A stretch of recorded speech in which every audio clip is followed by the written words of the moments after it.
Hello student, আমি অর্ণব তোমাদের সকলকে স্বাগত জানাই ওরিয়েন্টাল স্টাডি পয়েন্টে। তা আগের দিন আমি তোমাদেরকে ইংলিশের টেন্সের প্রেজেন্ট টেন্সটা করিয়েছিলাম। আজ আমি তোমাদেরকে প্রেজেন্ট টেন্সের পরে পাস্ট টেন্স আছে সেটা করাবো, আর পরের দিন একটা ক্লাসে ফিউচার টেন্স করিয়ে দেবো। তা পাস্ট টেন্স প্রেজেন্ট টেন্সকে তোমাদেরকে বুঝিয়েছিলাম যে প্রেজেন্ট টেন্সে 4টে প্রকারের হয়: present simple, present continuous, present perfect, present perfect continuous. সেরকমই পাস্ট টেন্সেরও 4টে পার্ট হয়, সেগুলো তোমাদেরকে বোঝে লিখে দিচ্ছি।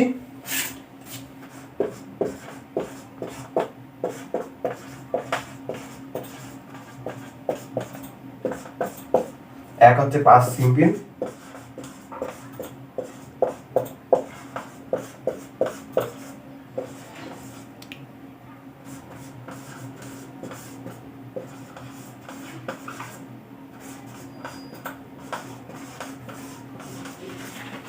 দুই পাস্ট কন্টিনিউয়াস,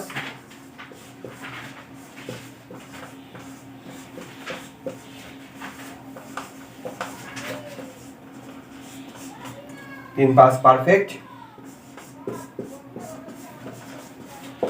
চার পাস্ট পারফেক্ট কন্টিনিউয়াস।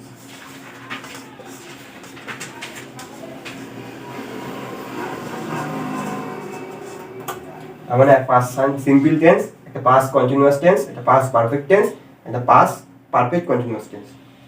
তা তোমাদেরকে আমি প্রথমে পাস্ট সিম্পলের গঠন বোঝাবো, তারপরে একটা উদাহরণ বুঝিয়ে দেবো, আর পাস্ট সিম্পল কী ক্ষেত্রে হয় বা কোনো ক্ষেত্রে হয় সেগুলো বলবো, তাহলে পাস্ট সিম্পলটা তোমাদের শেষ হবে। প্রথমে আমি পাস্ট সিম্পল শুরু করি।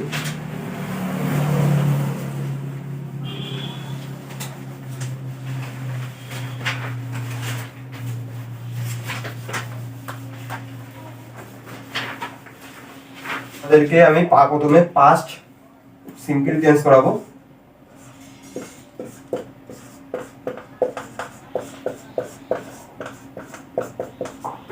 পাস্ট সিম্পল, তা পাস্ট বলতে কি বোঝায়? অতীতকাল।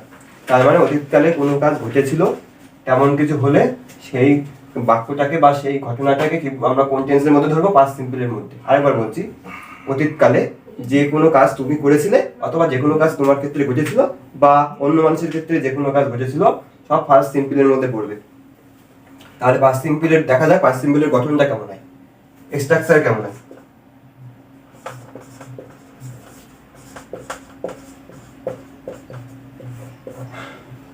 তা প্রথমে কি হবে? সাবজেক্ট হবে। জানো প্রেজেন্ট টেন্সের ক্ষেত্রে আমরা লিখছিলাম ভার্বের ফার্স্ট ফর্ম, আর পাস্ট টেন্সের ক্ষেত্রে ভার্বের কি ফর্ম লিখবো? ভার্বের সেকেন্ড ফর্ম লিখবো। আর কি লিখবো? অবজেক্ট।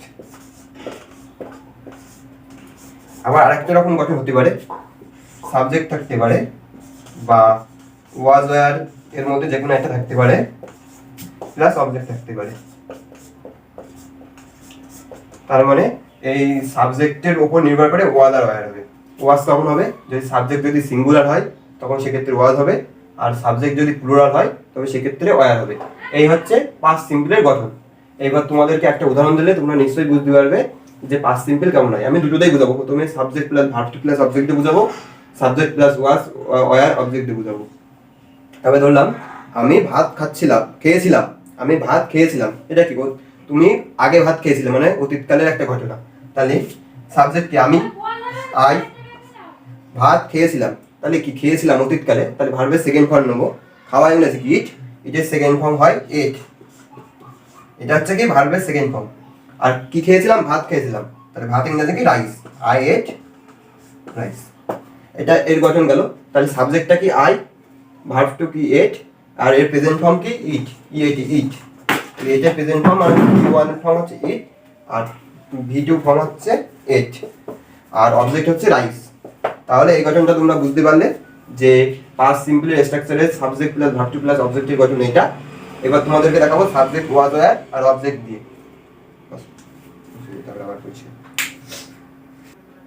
তা তোমাদেরকে প্রথমে আমি ফার্স্ট স্ট্রাকচার সাবজেক্ট প্লাস ভি1 প্লাস ভি2 প্লাস অবজেক্ট এটা বুঝিয়েছিলাম। এবার তোমাদেরকে বোঝাবো subject plus was were plus object. Was were কখন বোঝাবে? তার কাছে একটা পেন ছিল না, বলা ভুলে গেল, সে এক জায়গায় গেছিল, বা সে অতীতকালে কোনো উদাহরণ ভাবতে হবে, তাহলে কি লিখবো সাবজেক্ট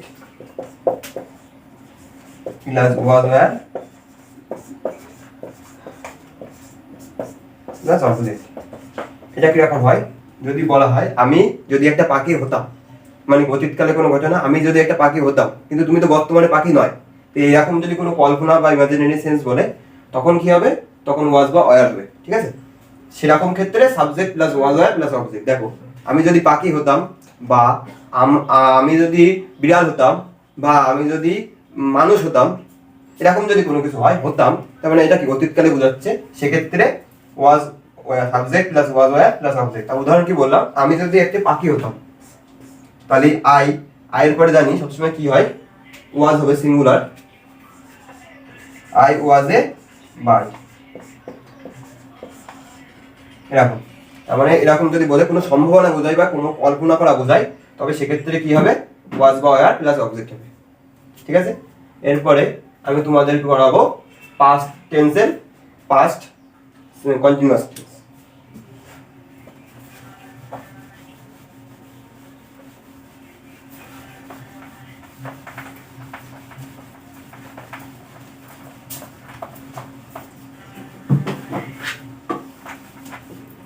পাস্ট কন্টিনিউয়াস টেন্স বলতে বোঝায় যে অতীতকালের কোনো ঘটনা চলছিল, মানে সে খেলা করছিল, বা সে ভাত খাচ্ছিল, বা সে স্কুলে গেছিল, সে মানে কোনো কাজ অতীতকালে বারবার চলছিল, মানে চলমান ছিল, তেমন কিছু যদি বোঝায় তবে সেক্ষেত্রে হবে পাস্ট কন্টিনিউয়াস টেন্স।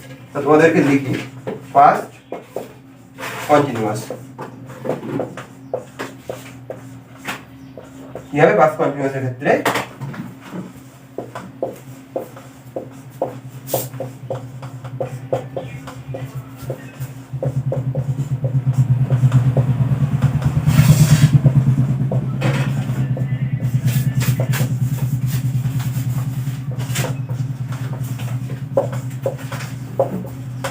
তোমরা বুঝতে পারলে অতীতে কোনো কাজ চলছিল বা চালু ছিল, এমন যদি হয় তবে সেক্ষেত্রে হবে পাস্ট কন্টিনিউয়াস টেন্স।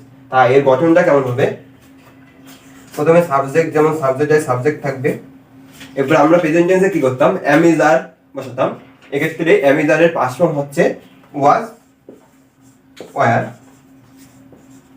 আর প্রেজেন্ট টেন্সের ক্ষেত্রে কি বসাতাম, এরপরে ভার্ব বসাতাম, এক্ষেত্রে ভার্ব যেমন ওক্ষেত্রে ভার্ব ওয়ান ছিল, এক্ষেত্রে ভার্ব ওয়ান হবে, প্লাস একটা আইএনজি যোগ হবে, প্লাস অবজেক্ট যেমন ছিল অবজেক্ট হবে, সেরকমই সাবজেক্ট প্লাস ওই ক্ষেত্রে এম ইজ আর বসাতাম, তার পাস্ট ফর্ম হচ্ছে ওয়াজ ওয়্যার, প্লাস ভার্ব ওয়ান যেমন ওক্ষেত্রে ছিল প্রেজেন্ট টেন্সের ক্ষেত্রে সেরকম ভার্ব ওয়ান, আর আইএনজি যেমন যোগ করতাম আইএনজি প্লাস অবজেক্ট। তা সাবজেক্ট, একটা উদাহরণ দিয়ে বুঝি, সাবজেক্ট যদি সিঙ্গুলার হয় তবে সেক্ষেত্রে হবে ওয়াজ, আর সাবজেক্ট যদি প্লুরাল হয় তবে সেক্ষেত্রে ওয়্যার। তা আমি একটা সিঙ্গুলার নাউন বা সাবজেক্ট দিয়ে তোমাদেরকে বোঝাই ওয়াজ কখন হয়, আর একটা প্লুরাল নাউন দিয়ে বোঝাই ওয়্যার কখন হয়।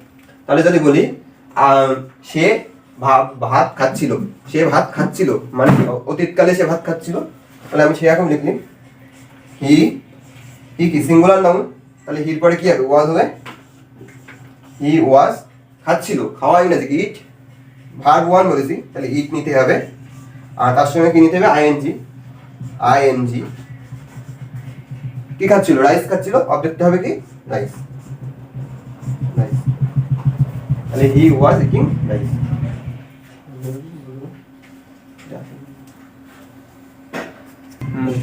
তা তোমাদেরকে বোঝাচ্ছিলাম যে সাবজেক্ট যখন সিঙ্গুলার হয় তখন ওয়াজ বলে, হি সিঙ্গুলার ফর্ম, এই হির জায়গায় যে কোনো নাম বোঝালে বা যে কোনো সিঙ্গুলার নাউন বসালে তারপরে ওয়াজ হবে। আর যেমন verb one verb it, R ING ING rice, তাহলে এর মানে কি হলো, আমি ভাত খাচ্ছিলাম মানে অতীতকালে কোনো কাজ চলছিল, সেক্ষেত্রে কি হবে পাস্ট কন্টিনিউয়াস টেন্স হবে। এবার আমি ওয়্যার কখন বসবে, একটা প্লুরাল নাউন নিই, গরুরা মাঠে চড়ছিল, মানে গরুরা মাঠে চড়ছিল, তো গরুরা ইংরেজি কাউস, গরুরা প্লুরাল, ওয়্যার, চড়া ইংরেজি গ্রেজিং, গ্রেজিং, গ্রে মানে চড়া, তার সঙ্গে আইএনজি কি হবে grazing, G R A Z I N G, grazing, কোথায় মাঠে চড়ছিল, field, in field, F I E L D, field. তাহলে কি হবে, দেখো কাউজ হচ্ছে প্লুরাল ফর্ম, তাই ওর পরে ওয়্যার বসালাম, আর গ্রেজিং, গ্রে মানে মাঠে চড়া, তার সঙ্গে আইএনজি যোগ করলে হয় গ্রেজিং, আর ইন ফিল্ড কোথায় ছিল? মাঠে। ঠিক আছে, তাহলে কি সাবজেক্ট যদি সিঙ্গুলার হয় তাহলে ওয়ার হবে, ওয়াজ হবে, আর সাবজেক্ট যদি প্লুরাল হয় তাহলে ওয়ার হবে, তারপরে verb one plus ING plus object. Present টেন্সের ক্ষেত্রে তাই ছিল, শুধু এক্ষেত্রে ওয়াজ আর ওয়ার পাল্টেছে, ওখানে ছিল এম ইজ আর। এবার তোমাদেরকে আমি বোঝাবো পাস্ট পারফেক্ট টেন্স। পারফেক্ট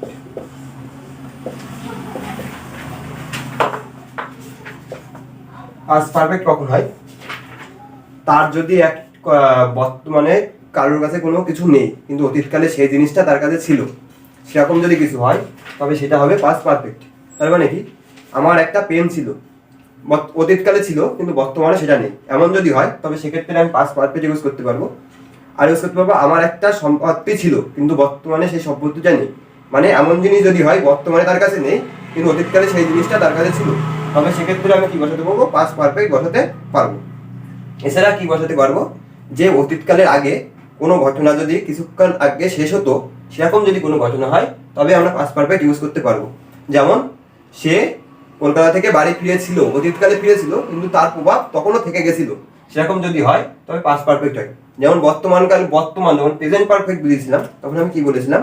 যে কিছুক্ষণ আগে কাজটা শেষ হলো, অতীত মানে বর্তমানকালে কিছুক্ষণ আগে কাজটা শেষ হলো, আর এক্ষেত্রে কি হবে? অতীতকালে তার আগে কিছুক্ষণ আগে কাজটা শেষ হলো, সেক্ষেত্রে পাস্ট পারফেক্ট হবে।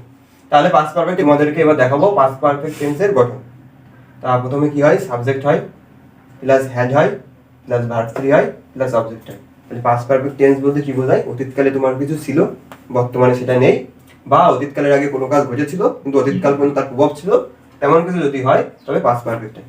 তাহলে আমি বলবো যে আমার রাহুলের একটা সম্পত্তি ছিল, রাহুলের একটা সম্পত্তি ছিল, তাহলে রাহুল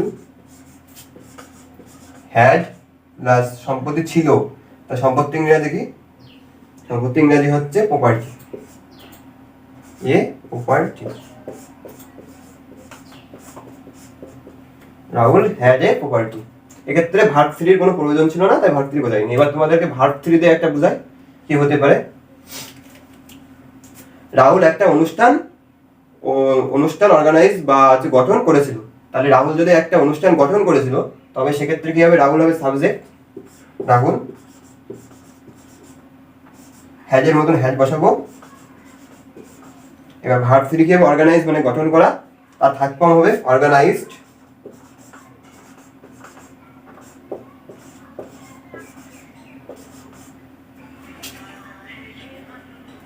তাহলে Rahul has organized a meeting, বা একটা মিটিং অনুষ্ঠান না, সরি মিটিং, একটা মিটিং অনুষ্ঠান করেছিল, মিটিং MWTING মিটিং। তাহলে কি করেছিল? রাহুল একটা মিটিং অর্গানাইজ করেছিল। তাহলে কি হলো? দেখো রাহুল হচ্ছে সাবজেক্ট, হ্যাজের মধ্যে বসে গেল, ভার্ব থ্রি হচ্ছে অর্গানাইজ, আর অবজেক্ট হচ্ছে আর মিটিং। তাহলে কি? Rahul has organize a meeting. এরকম যদি হয় রাহুলটা মিটিংটা অতীতকালে অর্গানাইজ করেছিল কিন্তু তার প্রভাব তার কিছুক্ষণ আগে থেকে গেছিল, সেরকম যদি হয় তবে সেক্ষেত্রেও পাস্ট পারফেক্ট বসে। তাহলে দেখতে পেলে Rahul subject has a property object, আর পরেরটাই Rahul plus has plus verb three a meeting, এমন হতে পারে। তার মানে তোমরা দেখলে যে পাস্ট পারফেক্টের ক্ষেত্রে ভিতরি নাও বসতে পারে, আবার কোনো কোনো ক্ষেত্রে ভিতরি বসে। তাহলে তোমাদেরকে সবসময় মাথায় রাখতে হবে যে কোনো জায়গায় যদি হ্যাড বা অতীতকালে মানে বর্তমানকালে পড়েছিলে হ্যাজ বা হ্যাভ, তার পরে সবসময় কি বসে? ভার্বের থার্ড ফর্ম বসে। এটা তোমাদেরকে মাথায় রাখতে হবে, আর তোমাদের পরীক্ষার সময় এটাই দেবে, হ্যাজ বা হ্যাভ বা হ্যাড দেবে, তারপরে জিজ্ঞাসা চিহ্ন বা শূন্যস্থান দেবে, তোমাদেরকে বসাতে হবে ভার্বের কোন ফর্ম হবে। তা তোমরা সময় মাথায় রাখবে ভার্বের থার্ড ফর্ম হবে। এই জন্য মোটামুটি পাস্ট পারফেক্টটা করতে হয়, তোমাদেরকে বোঝাতে হয়, যে পরীক্ষায় তোমাদেরকে এটা দেয় বলে এটাকে বোঝাতে হয়। তা তোমরা যদি এটা বুঝে থাকো, এরপর আমি করব হচ্ছে পাস্ট পারফেক্ট কন্টিনিউয়াস টেন্স। এবার তোমাদেরকে আমি করাবো পাস্ট পারফেক্ট কন্টিনিউয়াস টেন্স। তা পাস্ট পারফেক্ট কন্টিনিউয়াস টেন্স বলার আগে বলি যে অতীতকালের আগে কোনো কাজ তুমি শুরু করেছিলে আর সেই কাজটা তুমি অতীতকাল পর্যন্ত চালিয়ে গেছিলে, মানে অতীতকাল মানে সে স্কুলে পড়াশোনা করেছিল 6 বছর ধরে, তার মানে কি? সে স্কুলে পড়াশোনা শুরু করেছিল অনেকদিন কিন্তু তার কাজটা শেষ হয়ে গেছিল অতীতকালে। এরকম যদি কোনো কিছু হয় যে অতীতকালের আগে কোনো কাজ সে শুরু করেছিল এবং সে অতীতকাল পর্যন্ত করছিল, তবে সেক্ষেত্রে কি হবে? Past perfect continuous. বা তার শরীর খারাপ করেছিল গত 2 মাস ধরে, তার মানে কি? সে শরীর খারাপ করেছিল গত 2 মাস আগে কিন্তু তার শরীর খারাপটা চলেছিল গত 2 মাস। এরকম যদি হয় তবে সেক্ষেত্রে আমরা কি ইউজ করবো? Past perfect continuous tense. তাহলে একটা উদাহরণ দিই, ওই গঠনটা দেখে নিই আগে, তারপরে উদাহরণটা দেবো। তাহলে গঠনটা কি হবে? প্রথমে সাবজেক্ট হবে প্লাস হ্যাড হবে প্লাস বিন হবে প্লাস ভার্বের ফার্স্ট ফর্ম হবে, সবসময় মাথায় রাখবে ভার্বের কি ফর্ম হবে? ফার্স্ট ফর্ম হবে, প্লাস তার সঙ্গে আইএনজি যোগ হবে প্লাস অবজেক্ট। এবার তোমাদেরকে আমি উদাহরণটা দিই। সে গত 2 মাস ধরে রোগে ভুগছিল, তার মানে সে রোগটা তার হয়েছিল 2 মাস আগে, কিন্তু ভুগছিল সে কত 2 মাস ধরে? 2 মাস ধরে। আর সেটা কোন কালে ছিল? অতীতকালে। এরকম যদি হয় তাহলে কি হবে? Past perfect continuous. উদাহরণ দিই, হি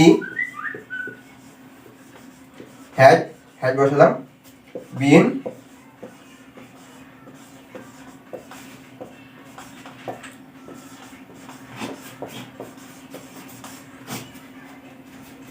কিরকম বিকাশ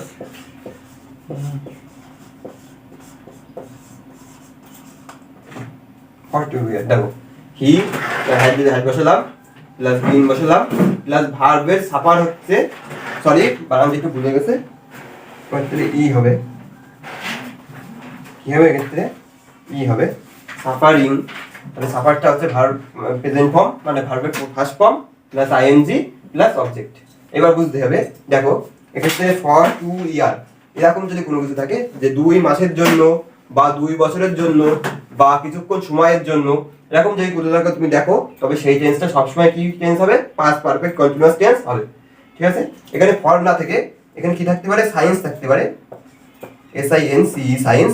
আর তার সঙ্গে তখন কি থাকবে? তখন সময় উল্লেখ করে দেওয়া থাকবে না। যেমন এক্ষেত্রে বলে দেওয়া হয়েছে 2 ইয়ার বা 3 ইয়ার, নির্দিষ্ট একটা সময় বলে দিয়েছে 2 বছর, তখন বলবে যে সায়েন্স, তার মানে he had been suffering science he fail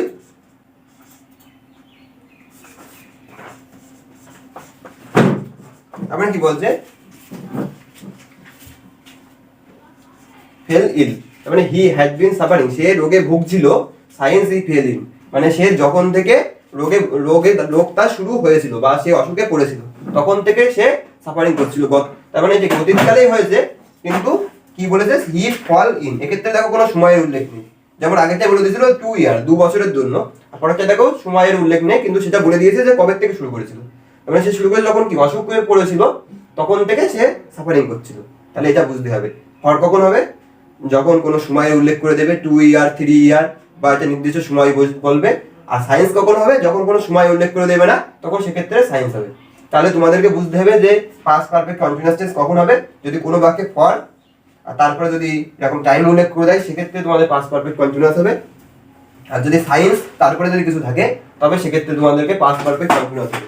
মাথায় রাখবে, তোমাদের পরীক্ষার সময় এটাও দিতে পারে, ফর 2 ইয়ার্স দিয়ে এখানে হয়তো হ্যাড বিন এরকম কিছু দিল না দিয়ে তোমাদেরকে বলে দিল কোথায় ভুল আছে সেটা চিহ্নিত করো। তখন তোমাদেরকে কি করতে হবে? পাস্ট পারফেক্ট কন্টিনিউয়াস টেন্সের গঠন অনুসারে সেটাকে বসাতে হবে। বা এটাও দিতে পারে, আর পরীক্ষার সময় তোমাদেরকে পাস্ট পারফেক্ট টেন্স দিয়ে দিল, এটা কিছু দিল না, ফর 2 ইয়ার বা সায়েন্স হি ফেলিং এরকম কিছু দিল না, তখন সেক্ষেত্রে কি করতে হবে? তোমাদেরকে এই পাস্ট পারফেক্ট টেন্সটাকে পাল্টিয়ে সিম্পল পাস্ট টেন্সে কমপ্লিট করতে হবে বা গঠন করতে হবে। তাহলে তোমাদের মেইন বিষয় হলো পাস্ট পারফেক্ট কন্টিনিউয়াস টেন্স কখন হবে? যদি কোনো বাক্যে দেখো ফর 2 ইয়ার বা সায়েন্স এরকম কিছু হয়, আর অতীতকালের আগে কোনো কাজ শুরু হয়েছিল এবং অতীতকাল পর্যন্ত চলছিল, এমন কিছু যদি হয়, তবে পাস্ট পারফেক্ট কন্টিনিউয়াস হবে। পাস্ট পারফেক্ট কন্টিনিউয়াস এত বোঝানোর কারণ, পরীক্ষার সময় তোমাদের বেশি চাই পাস্ট পারফেক্ট কন্টিনিউয়াস টেন্সের দিয়েই, আর পাস্ট পারফেক্ট দিয়ে ওই জন্য এই দুটো বেশি করে বোঝালাম। এই দুটো তোমরা মাথায় অবশ্যই রাখবে, এই দুটো তোমাদের পরীক্ষায় অবশ্যই দেয়। তোমাদের যদি পাস্ট পারফেক্ট কন্টিনিউয়াস আগের দিন প্রেজেন্ট টেন্স বুঝিয়েছিলাম, এই দুটোতে যদি কোনো প্রবলেম লেগে থাকে বা প্রবলেম থেকে থাকে, তবে তোমরা সেটা অবশ্যই আমার কমেন্টে জানাবে। আর পরের দিন একটা ক্লাসে তোমাদেরকে ফিউচার টেন্স বুঝিয়ে দেবো, ফিউচার টেন্সটা কেমন হয়, পরীক্ষায় কি কি কোশ্চেন আসতে পারে ফিউচার টেন্সের থেকে। আর এতদিন যাবতীয় যা 3টে টেন্স, পাস্ট টেন্স আর প্রেজেন্ট টেন্স করালাম, তার থেকে কি কি কোশ্চেন আসতে পারে সেগুলো দেখাবো। তা তোমাদের যদি ক্লাসটা ভালো লেগে থাকে তবে অবশ্যই লাইক করবে, আর কমেন্টে জানাতে ভুলবে না কিন্তু কোথায় কি ভুল হলে তোমাদের সেটা বলবে, আর সাবস্ক্রাইবটা অন্তত করে দিও। Thank you.